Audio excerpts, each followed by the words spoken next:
How the fuck do you look so good after 4 months postpartum? So I just started losing weight about a week and a half ago, but it's keto, it's nomad, and it's calorie deficit. And I lost 15 pounds in the past 2 weeks. Okay, you have to get crazy. specific. What does each of these diets mean? Are they mixed together? So I think instead of just doing one thing, you should do all the things if you want quicker results. Usually people would be like, oh, I'm just going to do keto, or I'm just going to do a calorie deficit, or I'll explain all of them. So keto basically is high fat, low carb. So right now I'm consuming less than 10 carbs a day, and I'm eating basically, this is kind of disgusting, but almost carnivore. So I get Wagyu beef, ground beef, which is hard to find, but it's at Air One, which we're lucky enough to have in LA. And it is the highest percent fat, like beef or ground beef. Zero meat is zero carbs. And then every once in a while, if I need a snack, I'll eat like a piece of cheese, which is also zero carbs. And then nomad means you do a 24-hour fast. So I eat one meal a day, also at almost zero carbs. And if I eat any, it's less than 10. And then the third factor is an extreme calorie deficit. So what I'm doing is not for everyone, but I have gone 4 months without losing any weight, working out extremely hard.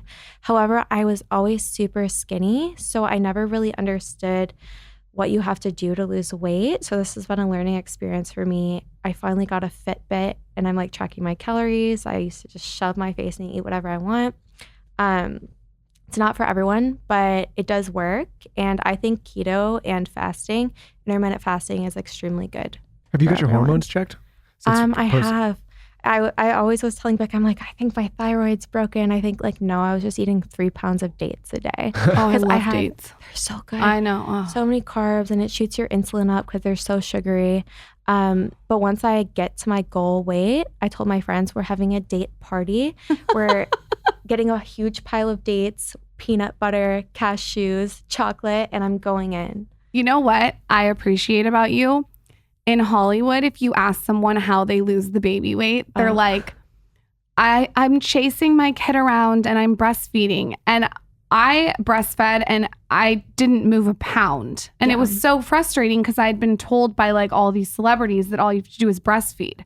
It's actually refreshing that you tell your real diet.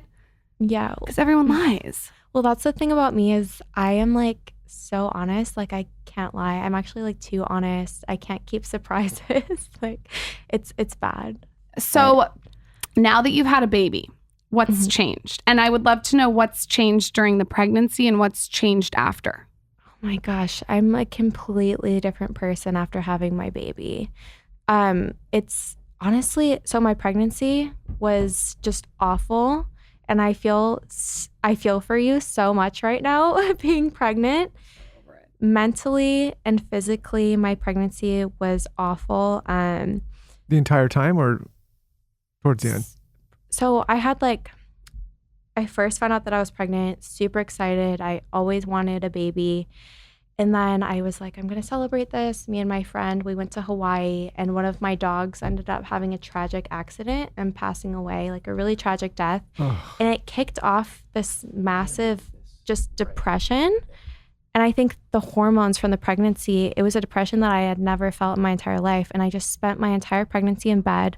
I quit talking to all my friends. I didn't talk to anyone for 10 months. And I moved to like a house and didn't see anyone. You know this. Like I just completely isolated myself. It was the most depressing time in my life, but it's given me, but then followed by the day that I gave birth to my son was the best day of my life. And now I just love life so much after going through the past, like the 10 months that I had of like isolating and being miserable. I just enjoy everything so much more now. And then my son also, he's brought me so much more joy and helped with any type of depression that I had even prior to pregnancy. It's weird. I sort of always felt like there was like something missing inside of me. And then now that I have him, it's like it's full. Sorry. No, I it's still amazing. have the postpartum hormones too. So I was crying for a year, so don't worry. I was crying for a year. I think I cried yesterday because someone was coming here talking about how the kids grew up too fast, and I oh started my crying, God, don't so. start me on that. No, you said something to me off air. You said your birth was amazing, and I felt the same way. I was trying to describe it to my husband. I was like, everyone complains about it, but I felt like this intenseness that was almost addicting. Like I want to do it again. Yeah, it's weird. I would love for you to speak on that because no one's ever said that to me back. I mean, it's so hard to explain, but you seem to be someone who also doesn't enjoy pregnancy. And so we are just really, really pushing to get to the point of meeting our baby. And so after I got the epidural, I also it's not like my labor was like great. Like I had to get a full episiotomy. I believe that's the word. Like I was cut from my vagina to my butthole. And my baby's heart rate kept going down because his cord was wrapped around his neck. But you just love your child so much and you're so excited to meet them that you're like, do whatever it takes, get him out here safe. And as soon as he came out, I just couldn't stop staring at him. Like my eyes just couldn't break from him. And also the epidural, and then they inject you with something that's like heroin. That might have something to do with why it felt so amazing. The best time. It was the most euphoric moment in my entire life. I'm not sure if it was because of the baby or the drugs, but it was great. Probably a combination. Yeah. When you're cut like that and you're on an epidural, did you feel that? No, my epidural was great and I didn't feel anything after. You're so lucky that you didn't feel that. Prior, because I was also induced. So I drove myself to the hospital for my birth and I gave birth alone. I wanted it that way. No one should feel bad for me. I chose to do that. And so it makes your contractions 1,000 times worse when you go through a medical induction and you get Pitocin. And so horrible contractions and then epidural, good, felt great. You gave birth alone. That's bossy. Yeah. I've never heard anyone say that. What was that like? Honestly, so the induction took about 24 hours. It wasn't pain the whole time. Only after my water broke, it was extremely painful. But it was a little boring. I'm also a workaholic though, so I was like working while I was in like labor and but getting did you have a schedule and you knew you were gonna go, or is it... Yeah. So it was a scheduled date. I knew I was gonna go. I had like work on my phone that I was doing the whole time. Like I gave birth, then I got back to working the next day. You're wild. I went on and saw you have a baby Instagram, like where you give baby tips. Oh yeah, I ended up taking my child off the internet just because you know a lot of negativity, not necessarily around him, but if anything happens with me, people like take it out on him too. So I'm just like, yeah, I'm not gonna do that. My child's the most important thing to me. He doesn't need to be on the internet. Sometimes it'll happen. Like I did a podcast the other day and he needed me while I was on the podcast, so I brought him on and held him. But other than that, we're not doing any like intentional content with him. I will tell you though, I loved your tips on that page. I was like looking through them. If there's a way for you to like do that page without showing him, that was super informative. You were showing, like I was looking at your highlight, you were showing us like what you were eating, you were talking about like how you were walking on the treadmill, and I always say that word wrong. And like you were giving us like the real stuff that you were doing, and it was like a couple days after giving birth. Yeah. Yeah, I got right back into it. Because while I was pregnant, my job is the internet, it's social media, it's producing content, it's selling ads for my Instagram. So I didn't feel like doing it when I was pregnant. I filled up with water so bad. I get it. And so I was just pumped to get back to work and just be myself again. However, I do have to say my expectations were unrealistic for my body going back, my mind going back, just feeling like myself again. It takes a lot longer. And I thought, you give birth, boom, I'm going to be me again. That's not what happened. It's a work in progress, and women need to be patient with themselves. It does take a long time. I had postpartum depression and anxiety for like a year. Really? And the only thing that snapped me out of it was mushrooms. Yeah, that's how I snapped out of it. And supplements. Okay. So, yeah, add that in, Michael. Yeah. And supplements. So I've experienced the opposite of postpartum depression, just like extreme, like almost like mania, just extreme happiness. You struggled while you were in it more, like while you were pregnant. While more. I was pregnant, yeah. But I would love to hear like what was postpartum, because I hear so many women talk about it, but I've never experienced it. What was it like for you? You get intrusive thoughts.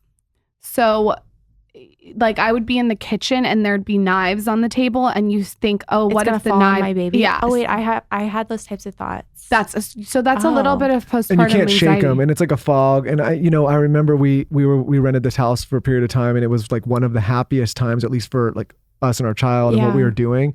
And then Lauren looks back on that period and says like it was one of the worst times. But it's weird. It's like I'm having an experience like one of the best times. She's having an experience one of the worst times because she was so in the postpartum depression, like she couldn't see clearly. But this time, I will say the first trimester, I felt depressed. So I can empathize. To be depressed, like you said, in bed for 10 months and isolate yourself, that's really hard too. And then you're gaining weight. And then like, it's just, the whole thing is, it's a lot. And I feel like it's not talked about enough. It's, some women enjoy pregnancy. For others, it's absolutely awful. Like horrible. Like you're like hashtag Sarah. It was the worst year of my life and I've been through a lot. Yeah, it was a lot. You have been through a lot. Yeah. Let's talk about that a lot. I want to go way back with you before people knew who you were, before you had any kind of platform or any kind of notoriety. Okay. What was your childhood like? So I'm from Chicago. Grew up in Chicago. Just like some of the main points, I grew up also with a single mom. My parents got divorced while my mom was pregnant with me, so she raised me and my sister. So much work. Yeah, but my mom worked full time. She's also a workaholic. However, my sister has severe mental illness that started to come out when she was like 12, 11 years old. And you're older or younger? Older sister. Okay. She's almost 4 years older than me. So that sort of took over my childhood because my mom was always at work. My mom's a very smart lady, works in IT, like 12-hour days. So when my sister was sick, I would have to, take care of her. I didn't get to really go to school and like study and do those things because I was so busy making sure my sister doesn't kill herself or kill our cat, or it's like severe mental illness. It got that bad where those were real concerns for you? That was like every week there is like a suicide attempt. Wow. In my home growing up. Was there drugs involved with her or was it mental illness? It's mental illness. So it was sort of like a trickling effect.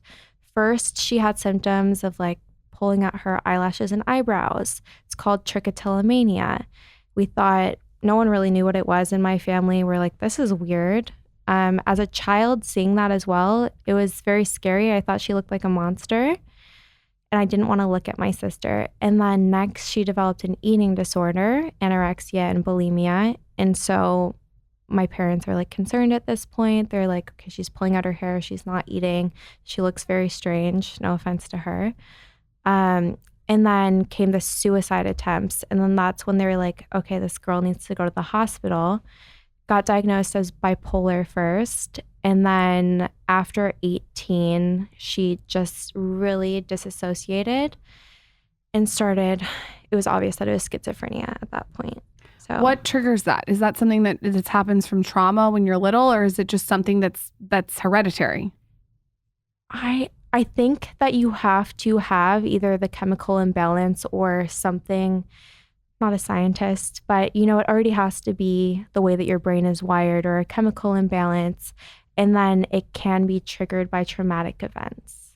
My sister struggled so bad when she was around the same age with a horrible addiction, a heroin addiction, and that lasted years and years. And with my family, one of my parents were very focused on her and helping her. And so it kind of, in a way, sometimes like I didn't get left by the wayside, but like it's hard when the parents are so focused on the problem. Did you feel like that too? For me, it was more so her mental illness was so like draining and traumatizing for me that I felt like, can you guys please keep her in the hospital so I don't have to call the police every day and stop her from killing herself? So I didn't even think about like, oh, I'm not getting attention or this is going on. I just wanted her were in an appropriate place, so I wasn't responsible for her anymore. You were just being overwhelmed by having to take care of her all the time or worry about her all the time. And I didn't know how to, you don't know how to speak up at that age. And the school would ask me like, oh, are things okay at home? And I didn't want to get taken away or anything. So I would tell them, oh, no, it's fine. Like, everything's fine. So now in your life today, are you more into chaotic situations or are you more into being like calm and zen? Because it goes either way, I feel like. Yeah, so I need everything to be calm and zen because of my upbringing. Can't handle any type of stress. If something's stressful, I eliminate it immediately. That's how I feel. I feel the same way. I like that part of me, I think sometimes will try to like go to that chaotic place with him, but I, for the most part, need my environment to be like calm. Well, we just had somebody on here, really smart guy, and he was talking about, sometimes people have a tendency to go to what's familiar. So if you've had an upbringing that's chaotic, you will end up doing chaotic things in your adult life or or going towards those places, which could be counterproductive, obviously, as you become an adult. Yeah, I've done everything to get away from that and remove myself from toxic situations, chaotic situations. I can't stand it. I need to live in peace. That's when your sister was out of the house, was it better? I think I ended up leaving the house before her. Yeah, because I'm just, as soon as I turned 18, 17 even, I was like, I'm not dealing with this anymore. Did you move to LA? At 19, I moved to LA for the first time. So I actually so I started getting in like trouble when I was 15, 14. I think to get out of the home, I just wanted some acceptance and friends. So I got involved with the wrong people I'm from Chicago as well. So like gangs and like drugs and like just crime is really prevalent there, and most of the youth are going to juvie or prison before 18 years old. So I actually went to prison when I was 16 to 17, so for a full year. Was it a prison or was it like a juvenile center? So it was one step up from a juvenile center. It was a prison for people under 21. Okay. You went to a prison. What was that like? Is that what we think in our head? It's like a stereotypical prison, or was it different? It was a stereotypical prison. However, what I had going on at home was far worse than being in prison. So it was actually a healing experience for me. And I had counselors that helped me work through my issues, teachers who genuinely cared about me. It was the first time that I felt that I had parental guidance and didn't have to deal with stress. Like, sure, there were sometimes riots or like girls fighting and that, but what was going on at my home when I was a child was worse. That is wild. Yeah. It was almost a relief to be there. Yeah, it was a relief. And then I did not go home after I got out. I was 17. I got a job. I rented a room from this Asian family. They were renting a room, and I supported myself from that point forward. So at what point did you decide to come to LA? And did you come to LA with the intention of getting famous, or was it nothing like that? So I came to LA for the first time to shoot pornography. And how did you even know to look for that there? Like, was it something you sought out, or did it come to you? So to support myself, when I got out of prison as a minor, I got a job at the Tilted Kilt. It's like Hooters. I did that until I turned 18. And then I started working as a dancer at a strip club. Was that fun? It gave me a lot of confidence. Yeah, I bet. I didn't think that I was like attractive or pretty, or like like guys would like think that I was attractive. You have boyfriends on and off in high school or middle school, or I had no? like one boyfriend, okay, but I wasn't like a popular girl or anything, and I didn't really get to go to school that much. So the kids that I was hanging out with were like older people already in their 20s. At that point, I never went to, I quit going to school in 8th grade. So it sounds like you didn't, I mean, in a lot of ways, yeah, you didn't really get to have a full like childhood. Yeah, which sucks sometimes. And I feel like I regress sometimes. Like I like drinking juice boxes and like doing like innocent things because it makes me feel. Because you grew up really fast. Yeah, I grew up faster than I would have liked.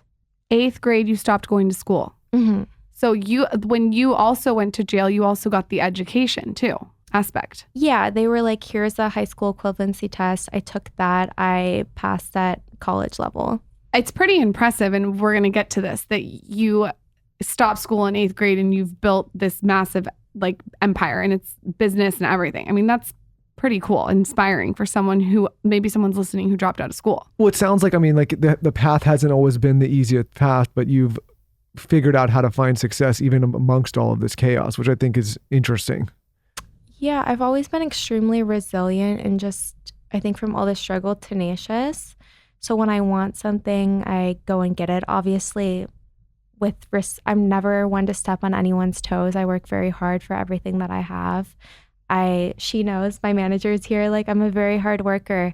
So when I decide that I want to do something, for example, I thought that when I was younger, I thought that porn was for me. Found out very quickly that it wasn't. I said, okay, what am I going to do next? I met someone who did Instagram. I was like, I'm going to do Instagram. They get paid more than I do for taking a picture, and I'm doing something that I really don't like doing. I want to talk about that because I saw a quote. I'm going to misquote you, but you said something like you saw what people that were creating content online were getting paid compared to what you were getting paid as an adult star. And I think it's relevant to talk about because it sounds like there's a brighter light that could be shined on this industry and the way some of these women, well, I guess, and men are being treated, one, from a compensation standpoint, and two, from a career standpoint. Like it seems like a lot of people are being taken advantage of. Oh, yeah. So for reference, at the time, I was one of the most popular girls getting booked the most. I was getting $1,200 a scene. I met a low-level YouTuber, Instagram guy, not the ones that people know that I associate with now. He was getting $15,000 to post a picture on Instagram. Which is crazy because you're shooting a full sex scene. He's taking a picture and you're getting paid 10% of what he would. But I want to go back. When you decided, hey, I want to go into the porn industry, was there anything that did you, first of all, did you want to do it on your own accord? No one was making you. And second, when you did do it, was there anything sparkly about it at first, or was it always dark side? Yeah, so the whole reason why I thought that it was a good idea was because when I had these things going on at home when I was a kid, I found this show called The Girls Next Door of Playboy. And I work with Playboy now. It's a completely different brand than it was then. But I watched the show and I was like, oh my gosh, like Kendra and Holly, their lives look so glamorous compared to mine. You know, I'm here like trying to stop my sister from committing suicide every day, and I could be jumping on a trampoline into a pool at like this big mansion. And so it looked great. And by the time that I was 18, glamour modeling and like Playboy wasn't really like a thing where you could make money or a career anymore. So I guess the next thing was porn. So I was like, okay, that's how I'm going to get this lifestyle that I want. I was very young at the time. So I was 19. How old? Okay. 19 years old. I never thought I also had only slept with one person at this point. So I was very sexually inexperienced. You slept with one person? One person. That's wild. And for whatever reason, I never comprehended to do porn, you actually have to have sex with people. It was just the idea of, oh, okay, I'm going to be like Anna Nicole Smith, or I'm going to be like Holly Madison, or this person. It was like an idea in my head, but I wasn't mature enough to realize what actually went into it. And very, very quickly, I realized this isn't for me. So the first time you go and do something, do you have anxiety? I feel like I would have to have a little bit of tequila or something. So I also did all of this sober. For a long time, I didn't drink because I had when I was younger. I really had a great healing experience from going to prison, and they obviously, the people that I looked up to there told me no drinking, no drugs. So I did all of this sober. Wow. Yeah, it was mostly just bad judgment because of my age. Were other people that you were on set with though drinking drugs, or is it not? I've read books. I've read Jenna Jameson's book, which is incredible. Yeah. Everyone should read that. It's such a good book. Yeah, I think the porn industry is infested with drugs and alcohol abuse, and it definitely can drive people to that. Maybe though why you were so successful is because one of the reasons, obviously you're beautiful. It seems like you're very smart. Also, not drinking and using drugs maybe really worked to your advantage. Yeah, and also it's just, I think if you wake up, no matter what you do, if you want something, you wake up every day and you work towards it, you're going to get it. So for me, I I would go to porn set and I had like a binder with like my tests printed out for the day, like very organized, professional. All the directors loved me. Like I've always just been an extremely hard worker. And so that's what I attribute to any success that I have in life. Let's blow the cover off porn. How real is it? 100% fake. So Taylor's dying. Taylor's dying right now. Sorry, Taylor. Sorry, Taylor. It's like circus acts. Like as a performer, when I was doing it, it was like, what face can I make? What sound can I make? What can I do in this movie to make it the best one? Because like, I don't even like having sex. Honestly, I'm pretty much asexual. Can like, you I'm develop a Wait, connection? hold on. You're asexual in real life? Pretty much. Like I never hook up with people. I don't find people attractive. And I've always been like that. It's not like there was like a change after doing porn. You just broke so many girls' and guys' hearts. I'm just not a very sexual person. Do you understand? Taylor's crying right now in the back. There's a bucket. I wore this leather jacket for nothing. He wore this leather jacket. No. Sorry. You should have done Y2K then maybe. Oh, you maybe had a What chance. the hell's Y2K? Am I too old? Do I know? That's Y2K. It's like 2000. Like Yeah, maybe I am too it's like old. 7th grade. Like Is how that we how dressed old in we- 7th grade. Is that how old we were then? Maybe 9th grade. It's so popular right now. So so the porn industry is so fake. You're breaking like everyone's heart. I'm sure there's people that actually like it. It just, I am how I am, and I'm not like a very sexual person. So for me, it was, what can I do to make this director happy, or these fans happy, or win this award for this director? It's always just been about work for me. And how long is the stint of porn, or how long were you doing porn? Only 8 months. Okay, so it's quick. That is quick. That's very quick. So for the you skyrocketed though. Yeah. That's crazy that you only did it for 8 months and you became, I think you like were like one of the most popular. I think I'm still like number 1 on like all porn sites. You are. I just checked. Jesus Christ. It's crazy to make one decision when you're 19 years old and then, become the biggest porn star in the world when you didn't mean to do that. But that's why I think that you're so interesting, because you almost leveraged the experience in a way to like build your own empire. Yeah, it's like, it's smart. Which that's why I can never say like I regret any of my choices. Like, sure, I'm not super proud of it. I personally do not like condone boy-girl sex scenes or pornography. I think it's very bad for the girls, and I just don't like the industry at all. Why do you, However, I want you to talk about that. Why do you think it's bad? Because I think that from your perspective, someone who's actually done it, people hear that and they might not fully understand what it's like to participate. Essentially you're having to have sex with people that you didn't choose to have sex with, that you might not find attractive. You might actually think that they're disgusting, and you have to have sex with them because it's your job. Imagine so you don't get to say, okay, I'm in the scene with this person. Like not really. And sometimes you don't even know who you're going to set to do that with. And like, how should a 19-year-old girl be put in that position, having to have sex with people that they don't want to touch their body at all? And so I don't think that it's great. No. If you could wave your magic wand after everything you've been through with that industry, what parameters would you put on it? Or would you just make it disappear? I would say now there's so many resources for girls to do like OnlyFans and control their own content. I would say go that route. Don't do something where other people are telling you what to do with your body and controlling you. Is there anyone you met throughout doing it that you were like, this is fun and I'm attracted to them? Or was it really, you were just like, this is a job, I'm in with my briefcase, out with it? I dated one guy who was like a director and also a performer. Only one? Only one, yeah. And if you had your preference, did you prefer to do girl, boy, like, was there a preference? Because I feel like if it was me, I don't think I could do like, I think 2 dicks would be way too much for me. Oh my God. I would rather do it with a girl. I think people should just, stick to like one dick, like missionary.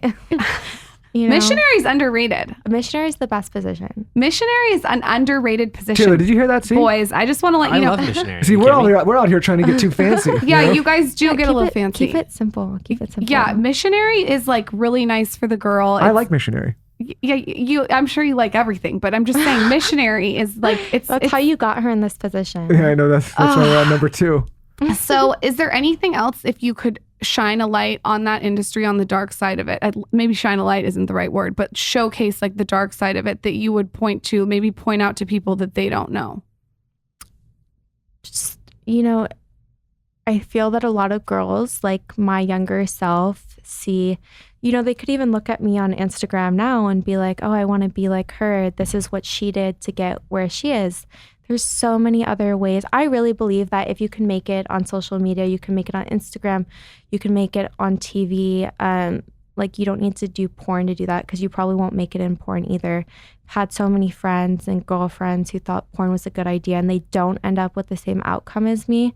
They end up with a bunch of videos of them getting fucked on the internet for their family to see. They make no money, and it's over for them. Like what percentage of people that do porn do you think find success like you found? I mean, like you're like probably top, but like, okay, 1% or less. Yeah. So the majority of people end up doing this, and like you said, they don't have a great outcome, and then all of a sudden it's like, yeah, it's horrible. I can't imagine having everyone see me naked and what they're able to see of me and not having gotten what I have out of it and not having the life that I have. I can't imagine having to go to school after and be harassed or having to work a normal job and then your boss finding out, that they can see your tits online. Like that just seems like a nightmare to me. Is it hard for you just so everyday life, we're talking about going to Air One, do people stop you for that reason? Like, oh. A lot of people know me. So like porn, honestly, I don't really talk about it that much anymore. It's been over half a decade.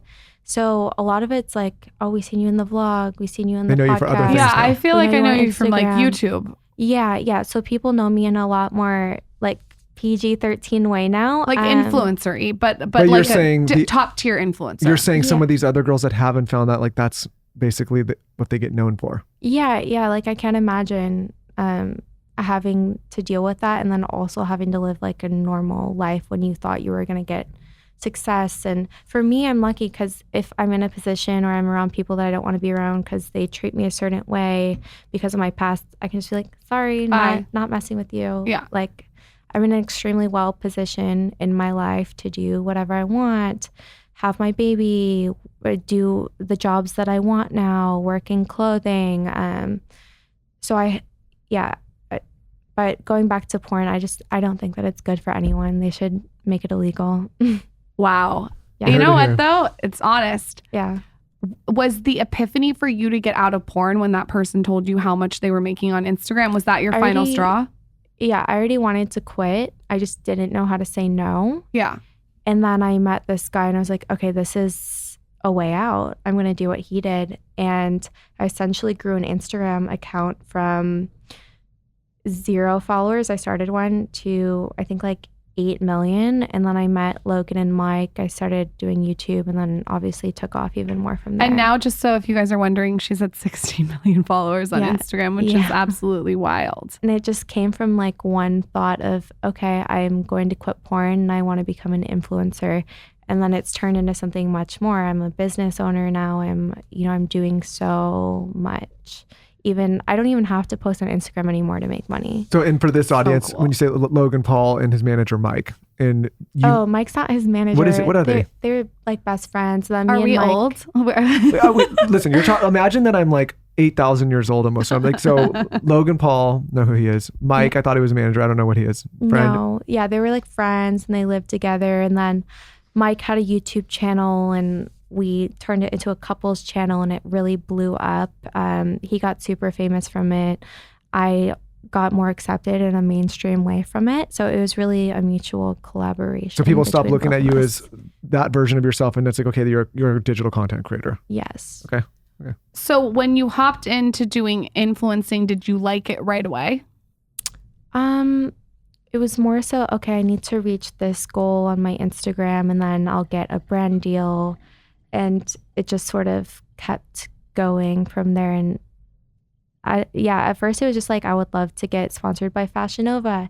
And then I put in a year of work and then they eventually reached out to me and sponsored me. I was one of the first adult stars to start getting brand deals. That's cool. You feel like that's opened doors for other people who are in the porn industry that wanted to get out? Definitely. Yeah, I think I led the way sort of for sort of like a blueprint for girls who made the same choices that I made that want other options. And I've also, I think, made it more acceptable for brands to work with other girls. I'm happy about that with the brands because it seems like it's getting better and better. At first, it was like I felt like they only were going for like these really cookie cutter girls. Yeah. And now it's changing and evolving, which is nice. Yeah. Well, now look at this girl, Chloe Cherry. She was on Euphoria. She was a porn girl.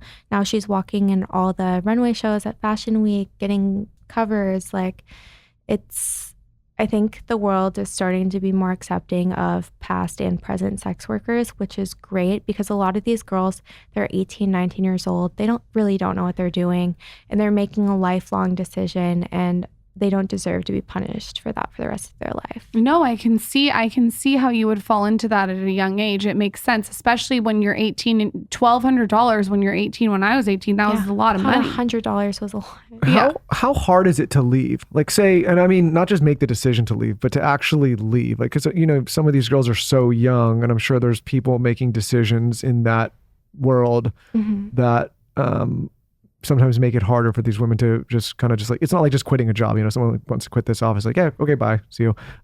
But in that industry, how easy is it to leave if you want to?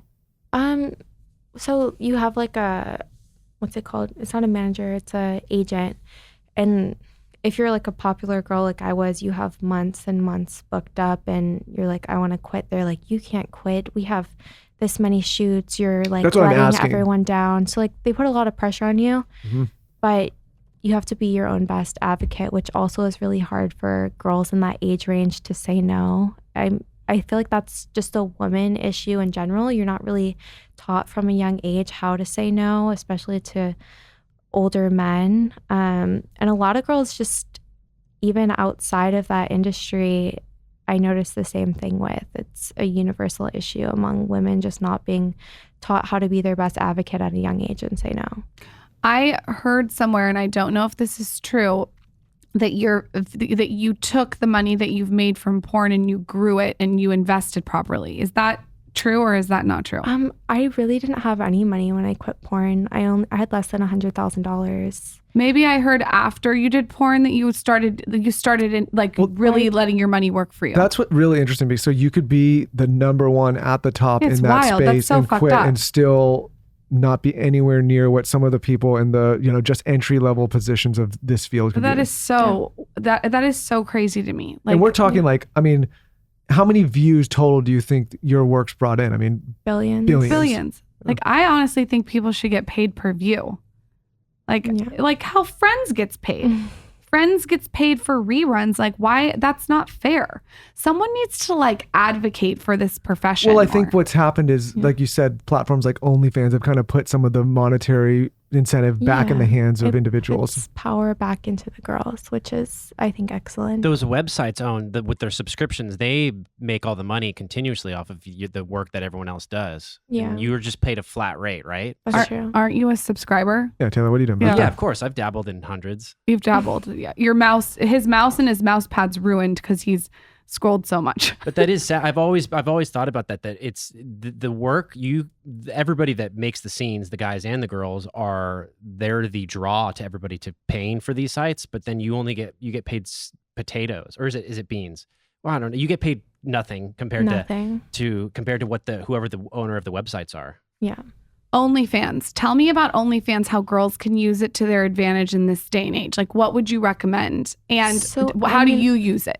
So I don't use OnlyFans. So I really, truly have really no involvement in anything adult for like over half a decade now.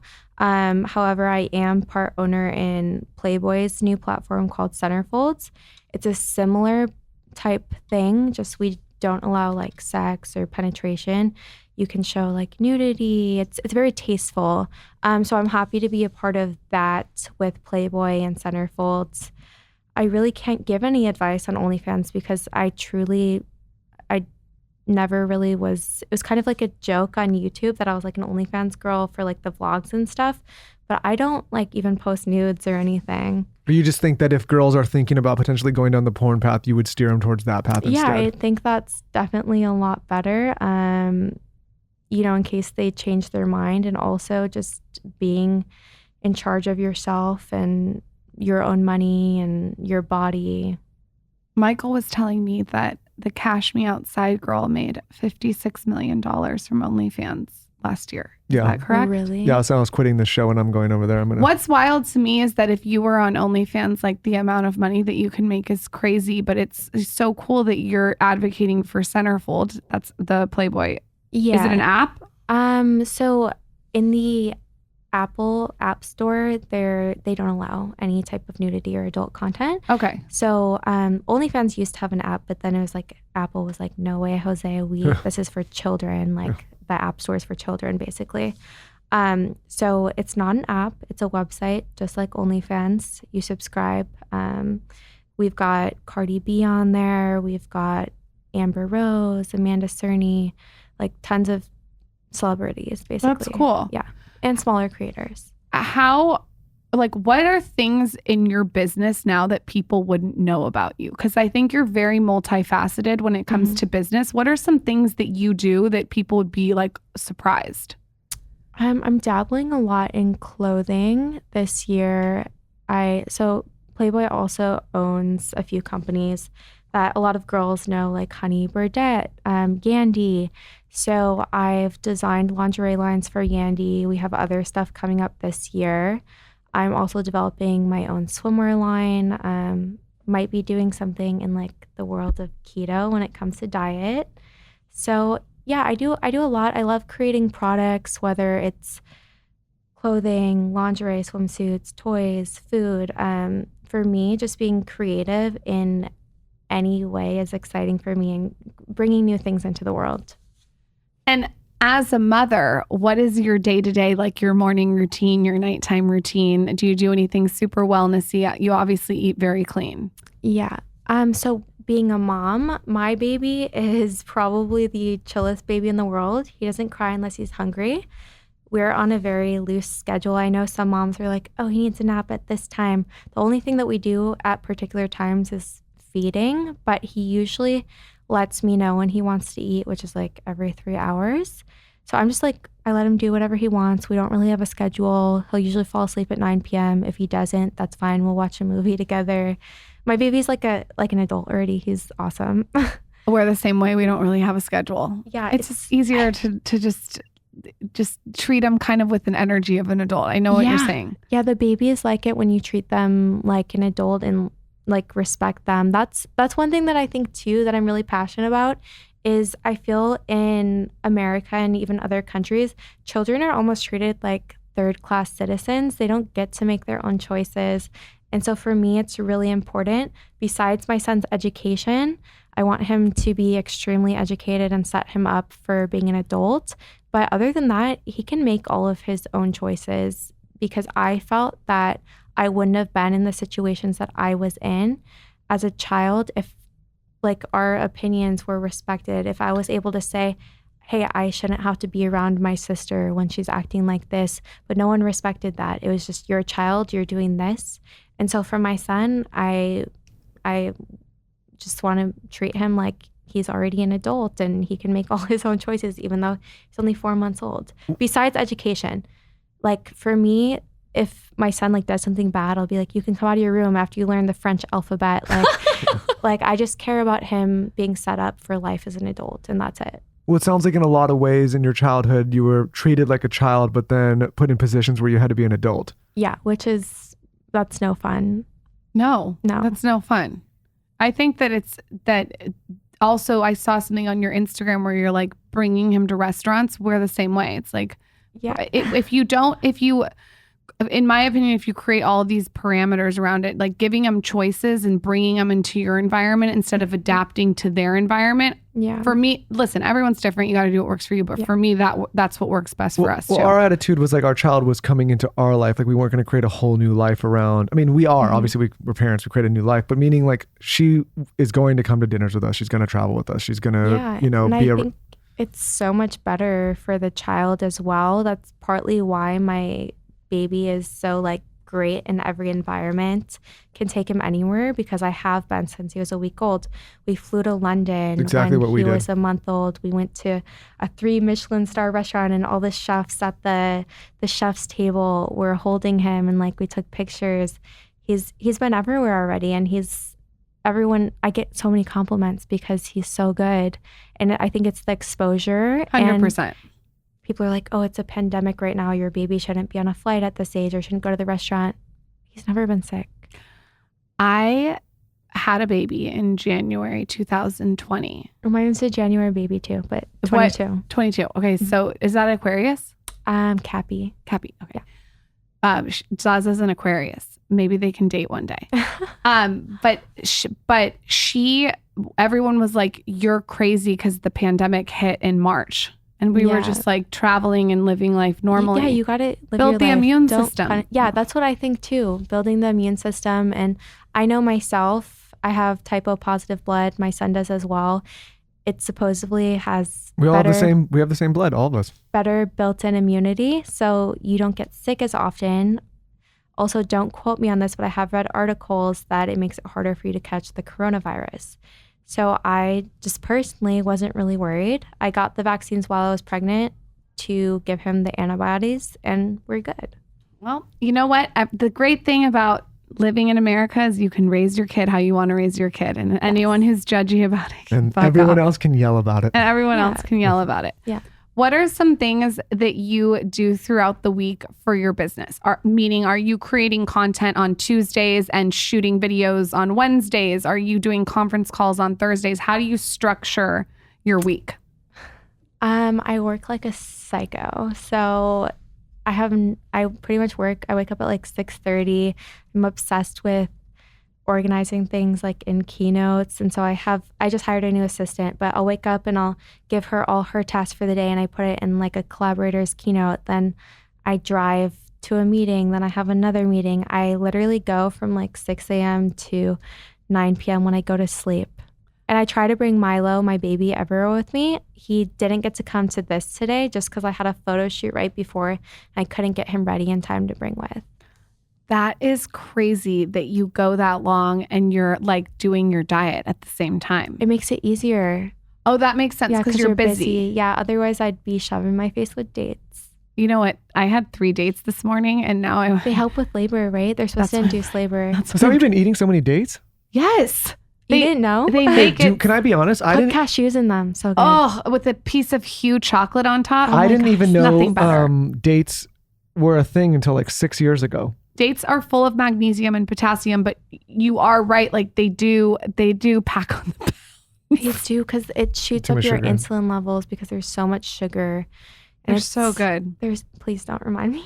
You know what? But that's going to be my treat once I finish losing all the weight. There's this girl on Instagram that she's like a vegan Aussie blogger. And Freely the banana girl. Maybe it's her. She makes caramel out of dates. Like she takes the dates and like processes it and it tastes like caramel and she'll sprinkle the caramel over the fruit. It's so good. No, sorry, I shouldn't be talking about this when you're on diet. I'm on diet. Don't worry, I'll eat enough dates for both of us.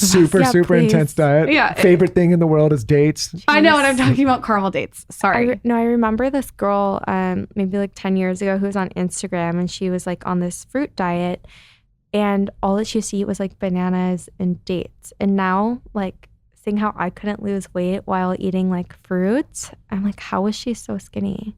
Because this girl's metabolism. Crazy. Different metabolism probably, but you look really good. So I don't think you should be hard on yourself. Oh, I mean, it's a work in progress and it's been hard work, but I'm getting there. I mean, 4 months after having a baby, it took me like a year and a half to lose my pregnancy weight. And then this motherfucker got me pregnant again.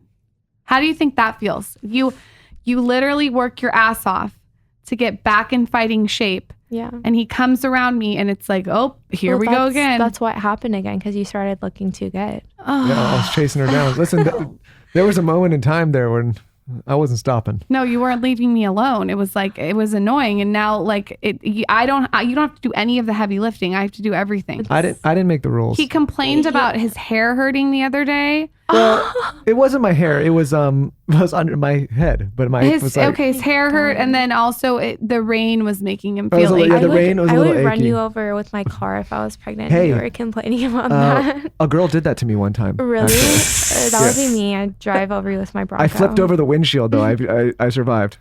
What's something that you want the world to know about you that they don't know? I wonder if that girl's gonna listen to this and be like, fuck. She's probably listening. Honestly, I do not. I've gotten to the point, I think becoming a mother, I don't care what the world thinks anymore. I used to think, oh, I made these mistakes doing porn or doing this or not completing my education. I need to prove myself. I don't care anymore. I'm extremely happy with myself. I know who I am, and that's all that matters. There's nothing that anyone else needs to think about me. That is amazing. You have to tell her, because I'm going to flub it, what Ed Milet said about shame today. About what he said about how the person that helped his father. Well, he was just saying like, so I'm going to flub the story, but he was saying his father was an addict and eventually healed. But he was saying that the person who healed him was also a very flawed person, someone who had like a lot of, addiction in their own life, maybe had a lot of struggles. And no, he said he personally doesn't know who that person was, but it took a kind of a vulnerable, broken person who also had a ton of problems you would never think would help someone be able to help his dad, and that extrapolated into his dad helping him, and now Ed helps all these other people. It's like, you never know, like, it doesn't matter what people think, like you could be any kind of person and inspire somebody or help somebody or whatever. But how that story is relevant to what you're saying is like, what's so cool about what you're doing is you're doing now this thing with Playboy that's going to help all of these women because of your past. My dad told me something better though when I was a kid. He said, listen, son, he's like, the coyotes howl and the caravan keeps moving. Meaning like, who gives a shit what they say? It's true. It's hard to get to that. It's hard to get to that point though for a lot of people. But I do have to say with, like you mentioned, being a service to others, that's actually something that's helped me a lot with my own struggles and depression. I think, and this is something that I recommend to everyone. Obviously, there's chemical imbalances and stuff that are out of your control. But if you feel unhappy, what really helps me feel happy is helping other people. Like, even if it's just you're walking down the street and you can brighten someone else's day by being a sweet and kind person to them, it makes you feel better to help other people. Even if that sounds selfish, by helping other people, you help yourself. Well, I think, agreed. I think a lot of men and women probably look to you as somebody like, they look at you and they're like, man, look at this life she had in the adult film industry. Look at what she's done in social. And they probably look at you as a source of inspiration. And maybe they think following a similar path is going to get them there. And I think you talking like this so openly. Yeah, it's cool. Is helping probably a lot of people, maybe people we never even know, right? Like they hear your story. That's the only reason why I do it. Like, I don't need to talk about something that, I'm ashamed that I did porn. I don't need to keep talking about it though, but I do, just because I think it is important for girls just to hear that side, so they can make an educated choice. Sure, if I maybe had heard that prior, I might not have listened, because they say smart people learn from other people's mistakes, fools learn from their own. I was very much a fool in most of my decisions, but that is why I keep talking about it and why I'm open to sharing, because if you can just help one person, it really does matter. Even with all the success that you've had, you're an incredible mother now, businesswoman, you're working with Playboy, you still look back on that and you still feel ashamed? Yeah, I don't like the fact that people can see me naked on the internet or can see those things happening to me. I think that it's gross. That is crazy that you can build this whole life and you still feel ashamed. I mean, I'm proud of myself and what I've done, and I wouldn't take anything back. However, it's not like I like the idea that people can view that of me. I personally, those videos make me want to throw up. Taylor is going to think differently after this episode. No, I don't think negatively at all. I just said you were so excited. Now listen, I think this episode is so important for so many people to hear, because you're like really being so honest and vulnerable.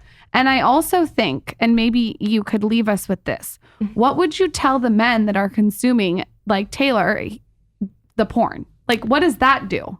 I mean, I've never been a man, so I can't relate. However, if you are going to consume porn, just like I'm really into like sustainability when it comes to like clothing and buying used clothes and supporting small businesses. Go to the OnlyFans girl, go to the the privately owned pages or businesses of specific girls that you like and pay for them. Instead of going on Pornhub and consuming that, at least do something that's helping pay for someone's college tuition, pay for their rent, paying for a single mom. Do that if you're going to consume porn. That's a good tip, Taylor. I'm going to check your fucking history. You better have taken that tip. This was enlightening. Well, you know what? It's hard now. I mean, listen, I'm not going to lie and say I've never seen porn, but it's like when you hear it in this light. No, you're not going to lie and say you've never seen porn. Let's not. But, I think it puts it in a light where it's like, okay, in my own relationship, what turns me on is if my wife is turned on, right? Yeah. And so if I'm thinking like, oh, this person's like not happy, they don't really like this, they're not into it. It's like, it's a little bit of a boner killer, right? Yeah. So what you're saying is because she was honest about that, it's a boner killer. No, what I'm just saying is like, for me to be turned on, I have to be with somebody that's turned on. Like it feels very creepy if they're not, right? Make your own porn together.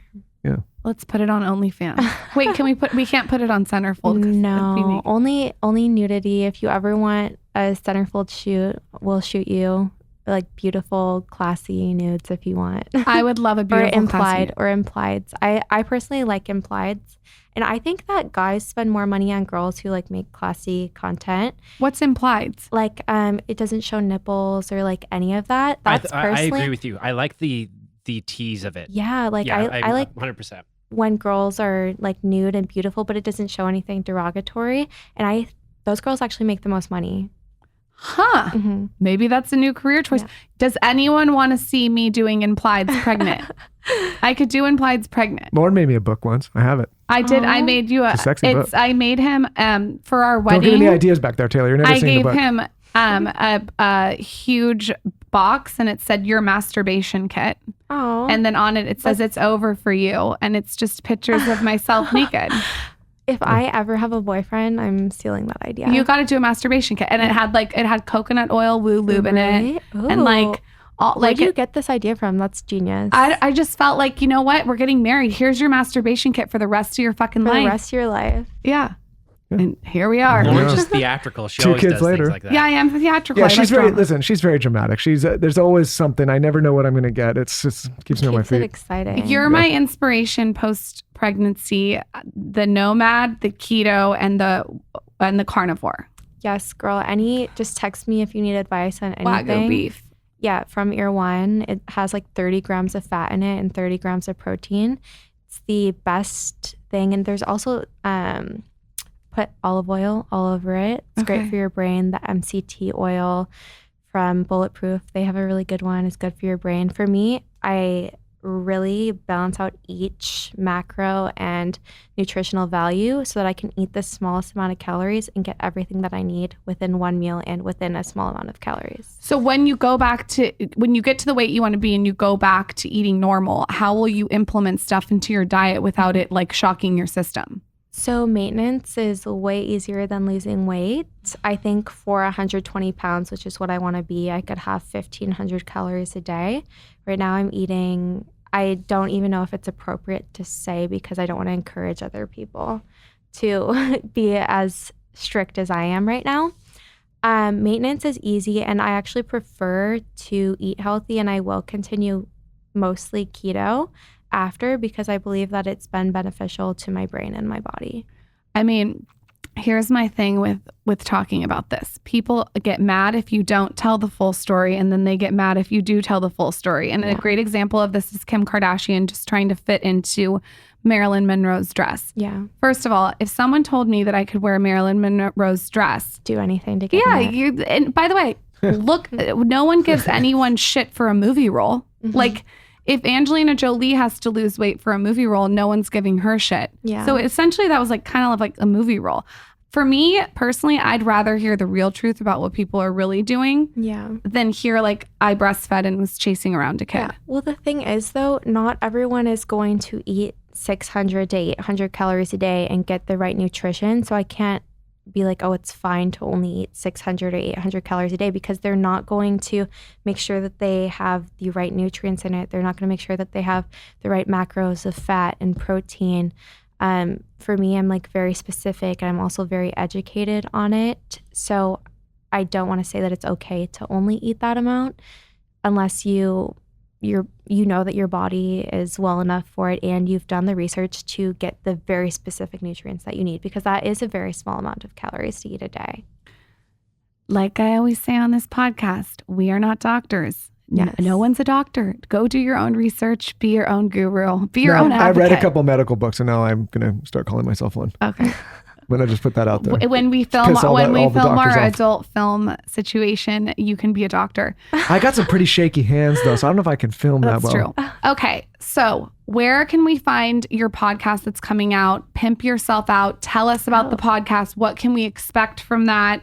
Yeah. What's next for you? Tell us all the things. So my podcast is a reboot. It's called 3 Girls, 1 Kitchen. I started it with my 2 best friends. It mainly started as dating advice. We took a year off because I abandoned everyone when I got pregnant. I get it. So we're all coming back with more insight, me as a mother now, them with their experiences that they've had over the past year. It's going to be posted on my YouTube channel like before. We're on Apple, Spotify, 3 Girls, 1 Kitchen. Follow me with all the stuff that I do with Playboy, my clothing, anything. I don't know. If you're not already following her, because she has 16 million followers, so you're probably already following her. Yeah. But still, go check out her page. Thank you for coming on. Thank you for doing this. That was amazing. That was amazing. Yeah, and if you need any easy pregnancy stuff before or after, I'm here to help. I might be asking you about the diet.